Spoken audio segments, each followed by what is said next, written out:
अच्छा सुनो, सब्सक्राइब करते वक्त ना घंटी बजा देना।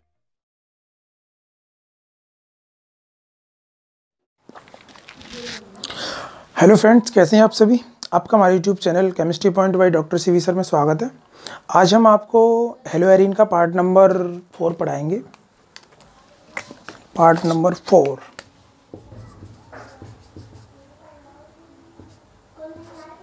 पढ़ाएंगे और इस पार्ट में हम आज देखिए, इसे थर्ड पार्ट में हमने इसके टोटल प्रिपरेशन मेथड बताए थे और लैब प्रोसेस बताया था। और इससे पहले सेकंड पार्ट में इसकी रेजोनेंस कंडीशन बताई थी, ये न्यूक्लियोफिलिक रिएक्शन देता है नहीं देता, वो सारी बातें बताई थी।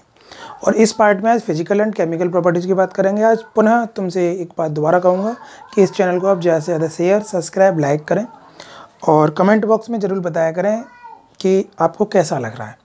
और इसके जो नोट्स हैं वो आप डिस्क्रिप्शन बॉक्स से डाउनलोड कर सकते हो। तो सबसे पहले हम बात करते हैं the physical properties of chlorobenzene.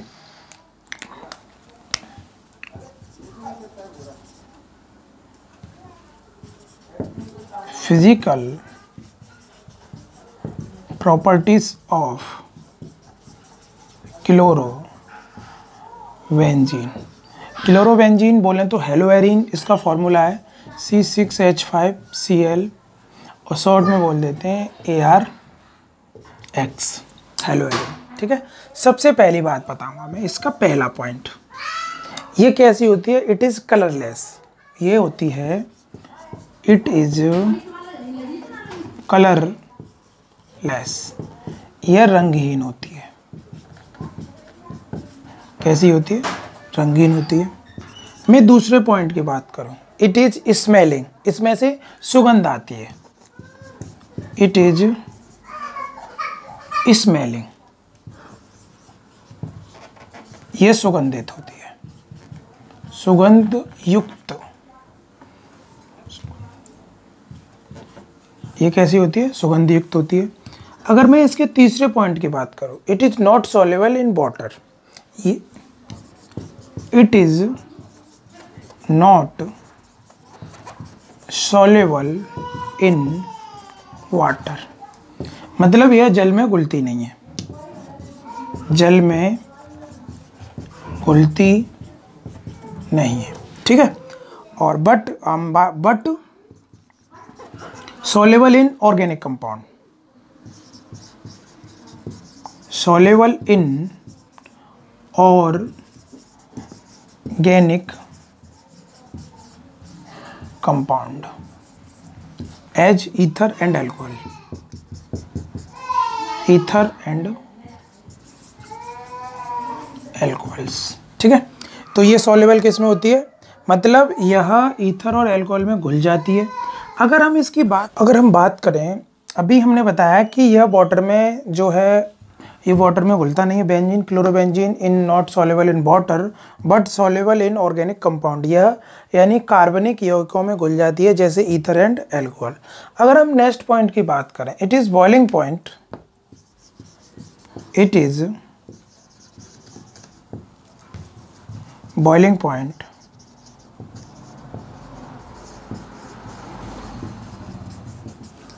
132 degree centigrade, यानी इसका क्वथनांक 132 डिग्री होता है। क्वथनांक 132 डिग्री सेंटीग्रेड होता है। इसका क्वथनांक कितना होता है? 132 डिग्री सेंटीग्रेड होता है। अगर मैं बात करूं देयर ऑर्डर ऑफ स्टेबिलिटी, ठीक है, अगर मैं इसके स्टेबिलिटी ऑर्डर की बात करूं, देयर ऑर्डर ऑफ स्टेबिलिटी, तो आपको मैंने हेलो एल्किन बताई थी, क्या बताया था? फिर कल बाहर आई। ठीक है, तो अब मुझे इसमें एरिन जोड़ना है, तो AR फेनिल, AR जो सबसे ऊपर है वो सबसे ज़्यादा स्टेबल है, तो दैट इज स्टेबल, ये सबसे ज़्यादा स्टेबल है। ये इससे कम स्टेबल है ऊपर से नीचे आओगे तो, और ये उससे भी कम स्टेबल है। ऑर्डर कभी कभी पूछ लिया जाता है BR, और ये सबसे कम स्टेबल है आयोडीन। ठीक है, AR तो इट मीन्स फिर कल 12 आंटी आपको शॉर्ट ट्रिक याद होगी, यानी C6H5 सबसे ज़्यादा स्टेबल है, C6H5Cl उससे कम स्टेबल है, और C6H5Br और ज़्यादा कम स्टेबल है, C6H5I सबसे कम स्टेबल है। यानी फ्लोरोबेंजीन सबसे ज़्यादा स्टेबल होती है, that is more than stable this compounds. हमने स्टेबिलिटी ऑर्डर बताया, यानी स्टेबिलिटी ऑर्डर हमने ये बता दिया आपको। अब मैं इसकी रिएक्टिविटी ऑर्डर क्या होता है, रिएक्टिविटी ऑर्डर इसका अपोजिट होता है, उल्टा होता है। यानी ये इसका स्थायित्व है, ठीक है, ये मैंने इसकी स्थायित्व के बारे में बताया। अब मैं लास्ट पॉइंट की बात करूँगा आपसे, रिएक्टिविटी ऑर्डर, ठीक है, इसकी रिएक्टिविटी की यानी क्रियाशीलता की क्षमता की बात करूँ, रिएक्टिविटी ऑर्डर, रिएक्टिविटी ऑर्डर इसका उल्टा होता है। आप इसका उल्टा कर दो, यानी इसका सबसे ज़्यादा होगा, इसका कम, फिर इसका कम, यानी सबसे ज़्यादा इसका, फिर इसका, फिर इसका, और छोड़ उल्टा है उसका। यानी स्टेबिलिटी ऑर्डर का रिएक्टिविटी ऑर्डर अपोजिट होता है, बस इतना समझ लो। तो इट मीन्स ARI सबसे ज़्यादा रिएक्टिविटी होगी, उससे कम ARBR की होगी, उससे कम ARCl की होगी, और सबसे कम ARF की होगी। इट मीन्स C6H5 की सबसे ज़्यादा क्रिया करने की क्षमता होगी, और C6H5Br की उससे कम, और C6H5Cl, सॉरी, Br के बाद क्या आ रहा है, Cl ही आएगा, C6H5Cl की और कम होगी, और उसके बाद सबसे कम होगी C6H5F की। तो ये सारे इसकी केमिकल प्रॉपर्टीज़ हैं। तो हमें केमिकल प्रॉपर्टीज़ के बारे में पता होना चाहिए कि केमिकल प्रॉपर्टीज़ क्या होती हैं। तो ये टोटल मैंने आपको हेलो एल्केन की केमिकल प्रॉपर्टीज़ बताऊं, दोबारा बता दूं, ये कलरलेस होता है, इसमें से स्मेल आती है, ये वाटर में सॉल्युबल नहीं है, बट यह ऑर्गेनिक कंपाउंड में सॉल्युबल है, यह ईथर एल्कोहल में सॉल्युबल है, इसका बॉइलिंग पॉइंट 132 डिग्री सेंटीग्रेड होता है, और इसका स्टेबिलिटी ऑर्डर, यानी आप ग्रुप देखो, एक ट्रिक है, फिर कल बाहर आई, ऊपर से नीचे आओगे तो स्टेबिलिटी घटती जाएगी, और नीचे से ऊपर जाओगे तो इसकी रिएक्टिविटी पावर बढ़ती जाएगी, ठीक है, बस इतना ध्यान रखना है आपको। ये क्या है, ये स्टेबिलिटी और ये रिएक्टिविटी, बस इतना ध्यान रखना, और पूरा आपको फिजिकल प्रॉपर्टीज़ आपकी समझ में आ गई होंगी। अब हम इसका आप जल्दी से स्क्रीनशॉट ले लो। अब हम बात करेंगे इसकी केमिकल प्रॉपर्टीज़ की, ठीक है। तो केमिकल प्रॉपर्टीज़ आपको बड़े अच्छे से समझनी है, और मैंने इसको फर्स्ट यानी हेलो एरिन का पार्ट नंबर 2 में मैंने बताया था ये कौन कौन सी रिएक्शन गिवन करता है। मैंने बताया था ये सब्स्टिट्यूट न्यूक्लियोफिलिक रिएक्शन देता नहीं है, कब देता है, जब कोई क्रिटिकल कंडीशन हो।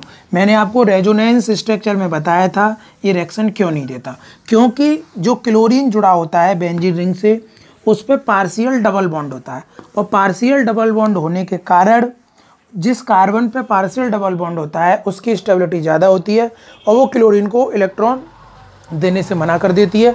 तो जब क्लोरीन को इलेक्ट्रॉन नहीं मिलेंगे उसके, तो क्लोरीन उसको छोड़ के नहीं जा पाती। परंतु जब कोई क्रिटिकल कंडीशन होगी तो ये रिएक्शन पॉसिबल है। ये रिएक्शन आपका OH ग्रुप दे देता है, साइनाइड ग्रुप दे देता है, और एमीन ग्रुप दे देता है, ठीक है। ये ग्रुप यानी सब्स्टिट्यूट न्यूक्लियोफिलिक रिएक्शन दे सकते हैं क्रिटिकल कंडीशन में। क्रिटिकल कंडीशन में आपका टेम्परेचर हाई होगा और ATP भी हाई होगा, एटमॉस्फेयर टेम्परेचर भी यानी वायुमंडलीय दाब भी ज़्यादा होगा, तभी ये रिएक्शन पॉसिबल है, अदरवाइज पॉसिबल नहीं है, ठीक है। तो सबसे पहले अब हम बात करते हैं केमिकल प्रॉपर्टीज की। केमिकल प्रॉपर्टीज यानी रासायनिक गुण। रासायनिक गुण हमने जैसा कि आपको बताया था, फिजिकल प्रॉपर्टीज में उसके बारे में बताया जाता है, और केमिकल प्रॉपर्टीज ये बताया जाता है कि इससे क्या क्या बनेगा।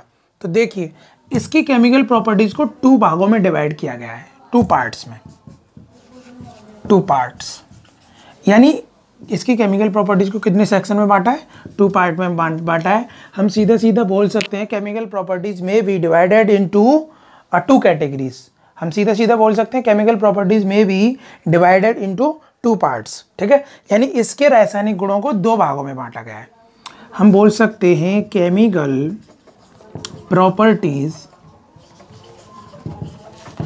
प्रॉपर्टीज में बी divided into 2 कैटेगरी, ठीक है, 2 कैटेगरीज, यानी रासायनिक गुणों को 2 भागों में बांटा गया है। रासायनिक गुणों को 2 भागों में बांटा गया है, ठीक है। पहला पार्ट कौन सा है? सबसे पहले पार्ट की बात करता हूं मैं।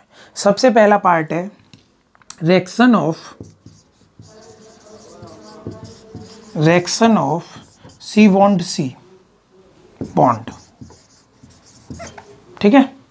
इट मीन्स CCl बंध से क्रिया, और इसको हमने क्या बोला, कौन सी रिएक्शन बोला? Nucleophilic substitute reaction. कौन सी बोली? ये रिएक्शन जो है वो न्यूक्लियोफिलिक सब्स्टिट्यूट रिएक्शन है, न्यूक्लियोफिलिक सब्स्टिट्यूशन रिएक्शन। कौन सी रिएक्शन है साथियों? Substitute reaction. इसे बोलते हैं नाभिकीय स्नेही प्रतिस्थापन अभिक्रिया। नाभिक स्नेही प्रतिस्थापन अभिक्रिया। तो ये अभिक्रिया कौन, ये रिएक्शन जो है क्रिटिकल कंडीशन में होंगी। ये रिएक्शन क्रिटिकल कंडीशन में मतलब टेम्परेचर समझ लो 300 से 200 के बीच डिग्री, इतना टेम्परेचर चाहिए, और एटमॉस्फेयर भी आपको 200 ATP चाहिए, ATM, और इसमें जो बेस हो वो स्ट्रॉन्ग बेस होना चाहिए। कैसा होना चाहिए? स्ट्रॉन्ग होना चाहिए। पोटेशियम साइनाइड चल जाएगा, NaOH चल जाएगा, सोडामाइड चल जाएगा, NaNH2, और अमोनिया भी चल जाएगा, NH3, ठीक है। तो ये रिएक्शन तब पॉसिबल है। ये कौन सी कंडीशन पे? ये ये रिएक्शन जो है रूम टेम्परेचर पे नहीं होती।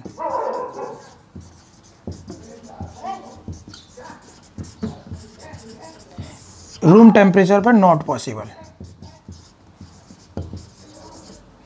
ये रिएक्शन जो है, these are reaction not possible room temperature but possible is critical condition 200 degree temperature and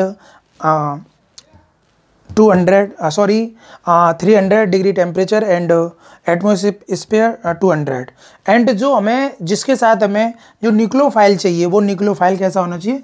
strong base होना चाहिए, स्ट्रॉन्ग बेस होना चाहिए। ये सभी काफ़ी अच्छे स्ट्रॉन्ग बेस हैं, ठीक है। तो इनसे ये रिएक्शन होगी, रूम टेम्परेचर पर नहीं होगी, ये बात आपको याद रहे। इनके अलावा ये रिएक्शन किसी से नहीं हो सकती। ये रिएक्शन हो जाएगी जब आपका क्लोरोबेंजीन पर कोई नाइट्रो ग्रुप जुड़ा हो, तब भी ये रिएक्शन बड़े आसानी से हो जाती है, ठीक है। तो ये अब मैं दूसरी बात करूँ, ये तो पहला ही सेक्शन हुआ, अब हम दूसरी बात करें तो दूसरी रिएक्शन कौन सी गिवन करता है? दूसरी रिएक्शन दिखाता है ये इलेक्ट्रोफिलिक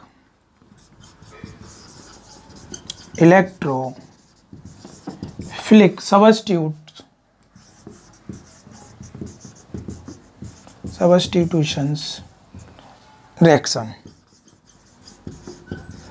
कौन सी दिखाता है? Electrophilic substitute reaction of benzene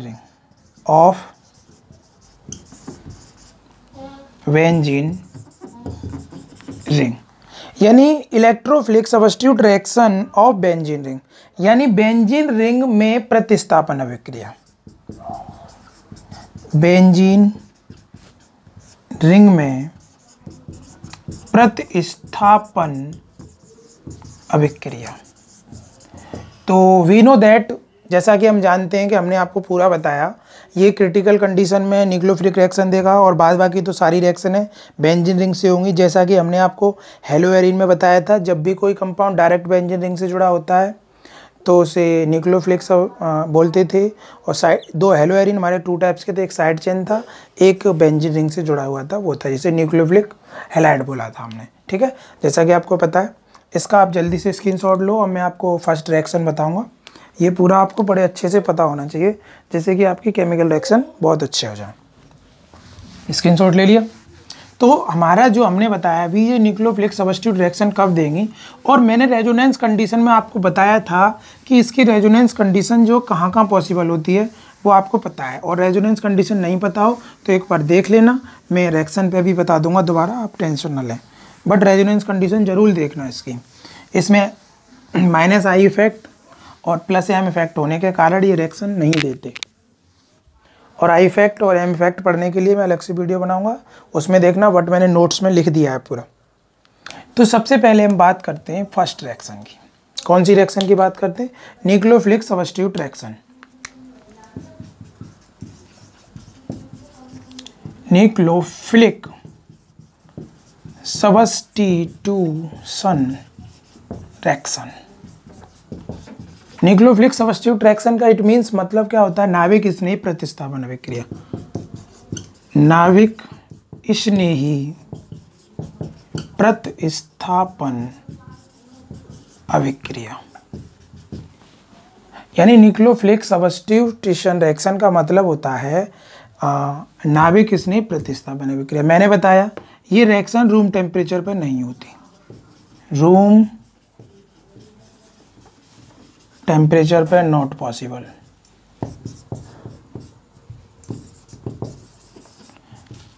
but possible कब है?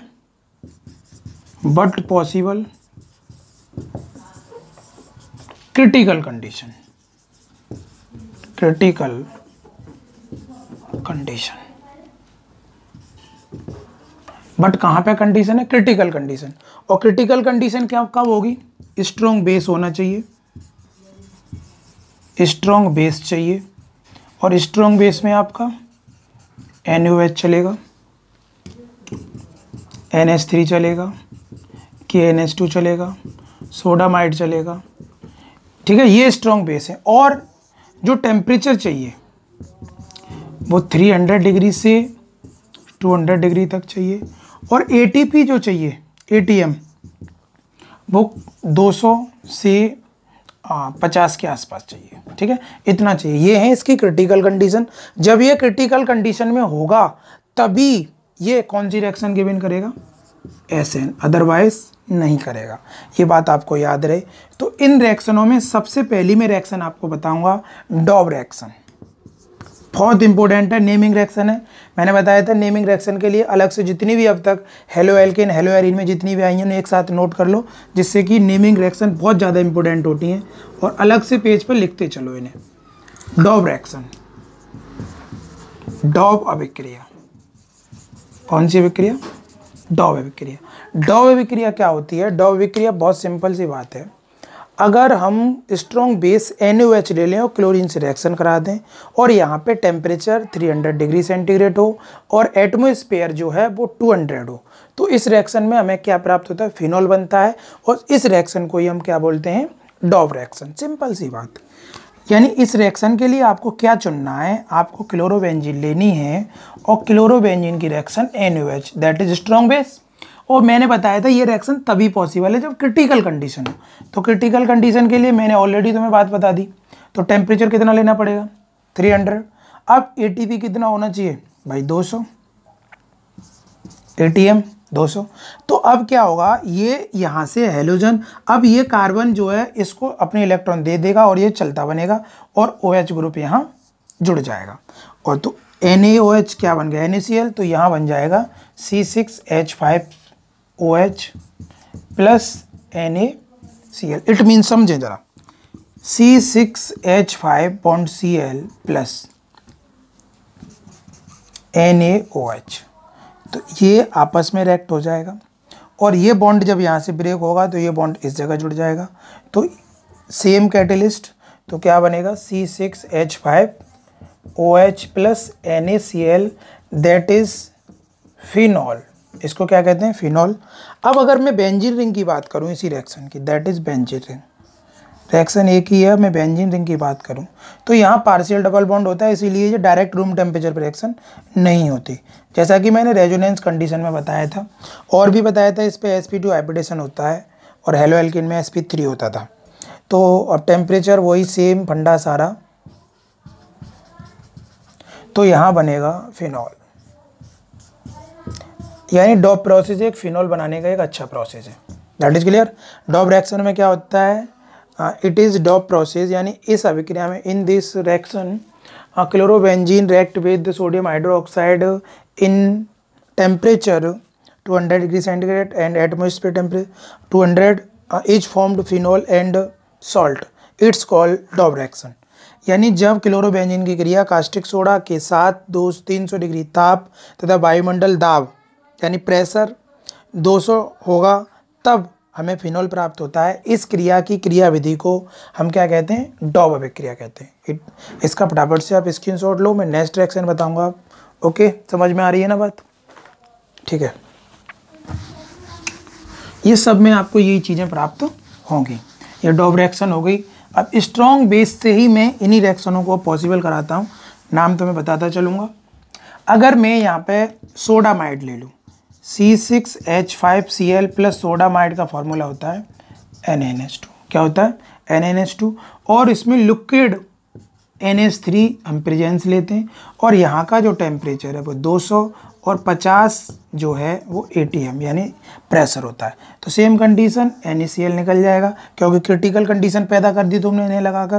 तो C6H5NH2 that is aniline plus NaCl, इसको बोलते हैं एनिलीन। क्या बोलते हैं? एनिलीन, यानी कंटेनिंग कंपाउंड ऑफ नाइट्रोजन में आप एनिलीन को पढ़ोगे बहुत अच्छे से। अगर हम दूसरी रिएक्शन की, तो ये किसके साथ रिएक्शन है? सोडामाइड, ठीक है, रिएक्ट विद सोडामाइड। अगर मैं नेक्स्ट रिएक्शन की बात करूं C6H5 प्लस, अगर हम बात कर दें पोटेशियम एमीन, तो पोटेशियम एमीन का फॉर्मूला ये होता है, इसे बोलते हैं potassium amine. React with potassium amine, ये भी क्रिटिकल कंडीशन KCl बना देगा। और इसमें भी हमारी लिक्विड NH3 होगा, टेम्परेचर 200 डिग्री के आसपास होगा, और ATP 50 होगा, क्योंकि आपको क्रिटिकल कंडीशन पैदा करनी है। तो ये क्या बनाएगा? ये भी एनिलीन बनाएगा, C6H5NH2 और प्लस KCl, पोटेशियम क्लोराइड। ठीक है। अगर हम तीसरी रिएक्शन की बात करें, केवल ammonia, C6H5Cl plus ammonia NH3, यानी इसको अमोनोलिसिस बोलते हैं, रिएक्ट विद अमोनोलिसिस। NH3 का फॉर्मूला ये होता है, इसको हम कैसे लिख सकते हैं? H bond NH2। ठीक है, तो इसको मैं ऐसे ही लिख देता हूँ, H बॉन्ड NH2। तो ये रिएक्शन करेगा, मुझे यहाँ पे क्रिटिकल कंडीशन पैदा करनी है, और क्रिटिकल कंडीशन पैदा करूँगा तो क्यूप्रिक ऑक्साइड, और यहाँ टेम्परेचर जो है वो 200 डिग्री, यहाँ टेम्परेचर का ध्यान रखना है, 200 डिग्री हो तो यहाँ डायरेक्ट बन जाएगा C6H5NH2 प्लस HCl, यानी हेलोजन एसिड भी निकल जाएगा। अगर हम नेक्स्ट रिएक्शन की बात करें इसमें, तो यहाँ पे भी क्या निकल जाएगा? हेलोजन निकल जाएगा। अब मैं रिएक्शन की बात करूँ copper cyanide, C6H5Cl plus CuCN, copper cyanide. Copper cyanide से रिएक्शन कराने पर मुझे यहाँ प्रीडीन लेना पड़ता है। प्रीडीन कैटेलिस्ट क्या यूज करूँगा? प्रीडीन, और टेम्परेचर 200 डिग्री के आसपास ही होगा। तो डायरेक्ट यहाँ क्या बन जाएगा? यानी बेंजीन साइनाइड बन जाएगा, CN प्लस क्या बनेगा? CuCl बनेगा। अगर इसका मैं क्या करा दूं? हाइड्रोलिसिस, तो ये बेंजोइक एसिड में चेंज हो जाएगा, जैसा कि मैंने आपको केमिकल रिएक्शन में बताया था आपको। ठीक है, तो ये हैं इसकी प्रॉपर्टीज़। तो इसका आप स्क्रीनशॉट ले लो फटाफट से। तो देखो, पहली रिएक्शन मैंने, सबसे पहली रिएक्शन मैंने डॉब रिएक्शन बताई, फिर मैंने बताई सोडामाइड से रिएक्शन, फिर बताई पोटेशियम एमीन से रिएक्शन, फिर बताई रिएक्ट विद अमोनिया से रिएक्शन, फिर बताई कॉपर साइनाइड से रिएक्शन। That is clear. तो ये बात आपकी समझ में आ गई होगी। इसका स्क्रीनशॉट ले लो फटाफट से। एक रिएक्शन बहुत इंपॉर्टेंट बताने के लिए जा रहा हूँ, जिसमें पिक्रिक एसिड का फॉर्मेशन होता है, बहुत ज़्यादा इंपॉर्टेंट है। तो उस रिएक्शन को जब पिक्रिक एसिड का फॉर्मेशन होगा, तो वो रिएक्शन आपके नॉर्मल टेम्परेचर पे होगी। कब? जब नाइट्रो ग्रुप जुड़ा हो ऑर्थो पर। किस पर जुड़ा हो? ऑर्थो और पैरा पर नाइट्रो ग्रुप जुड़ा हो, तो वहाँ आपको बहुत ही कम टेम्परेचर पे वो रिएक्शन पॉसिबल हो जाती है। चुटकियों में देखिए आप, बहुत अच्छी सी बात है। यानी क्लोरोबेंजीन ही है, बट वो क्लोरोबेंजीन कौन सी है? ये वाली। तो ये मैंने बताया था, ये पैरा पे क्यों जुड़ा था। मैंने जब रेजोनेंस कंडीशन बनाई थी, तो रेजोनेंस कंडीशन में स्ट्रक्चर कुछ ऐसे बनी थी, इस पे पार्शियल नेगेटिव, इस पे पार्शियल नेगेटिव, इस पे पार्शियल नेगेटिव, ये तो यही रिएक्ट होंगे। तो मैंने एक पोम बताया था आपको, पोम 1 2 3। तो ये होता है पैरा, पैरा के सामने का पैरा जो होता है ऑर्थो, तो ये ऑर्थो। तो ये ऑर्थो और पैरा पे रिएक्शन होगी, और रेजोनेंस कंडीशन में आप चेक कर सकते हो, मैंने स्ट्रक्चर बनाया हुआ। तो ये रेजोनेंस कंडीशन के कारण होती है। जब इस पे नाइट्रो ग्रुप जुड़ जाएगा, तो इसकी जो रिएक्टिविटी पावर है वो कम हो जाएगी। नाइट्रो ग्रुप जुड़ जाएगा तो ये बड़े आसानी से डायरेक्ट रिएक्शन कर देगा। हमें अब किसी चीज़ की लेने की जरूरत नहीं है, डायरेक्ट क्या बनाएगा? फिनॉल बनाएगा। अब तो ये डायरेक्ट फिनोल बनाएगा, तो यहाँ पे OH ग्रुप ये नाइट्रोफिनोल हो गया। अगर ये तो एक ग्रुप जुड़ा हुआ, अगर नाइट्रो ग्रुप दो जुड़े हुए हों तो ये बहुत बिल्कुल वीक ग्रुप यानी वीक न्यूक्लियोफाइल से भी रिएक्शन कर लेगा। जैसे अब दो ग्रुप कौन से हैं भाई, एक NO2 यहाँ जोड़ दो और एक NO2 यहाँ जोड़ दो, ऊपर क्लोरीन। अब ये वाटर ही रिएक्शन कर लेगा रूम टेम्परेचर पे, तो यहाँ क्या बनेगा, COH NO2 ये कंपाउंड फॉर्मेशन हो जाएगा। अगर तीन ही जुड़े हों तो भाई साहब कछू लेवे की जरूरत ना है, बस जा में डाल दो और निकाल लो NO2 plus HOH। Normal temperature पर डायरेक्ट कंपाउंड का फॉर्मेशन होगा, डायरेक्ट बन जाएगा OH NO2 और NO2। इसको ही बोलते हैं पिक्रिक एसिड। क्या बोलते हैं, picric acid. Picric acid very very most important. अगर तुम्हें नाम बनाना है, ये पूरा फिनॉल है, 1 2 नाइट्रोफिनॉल, 2 नाइट्रोफिनॉल। IUPAC मैंने बताया था आपको। ऐसे इसका बन जाएगा 2 3 4, इसका नाम बन जाएगा 2,4 नाइट्रोफिनॉल। फिनॉल इसका नाम क्या बन जाएगा 2,4,6 यानी 1 2 3 4 5 6 2,4,6 ट्राई नाइट्रोफिनॉल। वैसे क्या बोलते हैं इसे, पिक्रिक एसिड फिनॉल। भाई यहाँ पे डाई लगेगा, ध्यान नहीं रहा, डाई लगा लेना, ठीक है। तो ये बहुत ज़्यादा सिंपल रिएक्शन है और ये that is formation of picric acid, ये आपको याद रखनी केमिकल रिएक्शन में। और बाद बाकी रिएक्शन हम कल बताएंगे। आज के लिए इतना ही, और इस वीडियो को ज़्यादा से ज़्यादा शेयर सब्सक्राइब करें। तब तक के लिए जय हिंद, जय भारत।